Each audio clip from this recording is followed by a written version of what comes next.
mais il dit bien ce qu'il veut dire.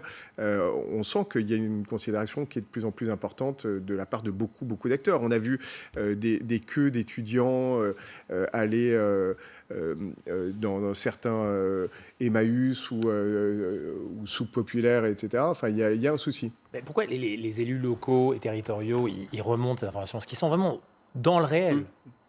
Il ne s'agit pas d'être dans un ministère, je ne dis pas que ce n'est pas bien d'être dans un ministère, mais on est un peu moins hors sol que lorsqu'on est en train de discuter d'une stratégie plus globale. Donc ça veut dire que, et d'ailleurs, les évolutions récentes de la stratégie gouvernementale, elles ont largement été le fruit de cette espèce de friction, conversation qu'il y a eu avec les territoires, en tout cas les élus locaux ou territoriaux. Et donc, il faut se réjouir de cette capacité. C'est de la politique aussi. Moi, je pense que c'est de la politique aussi. Il ne faut pas dire que ça, c'est pas de la politique. C'est de la politique.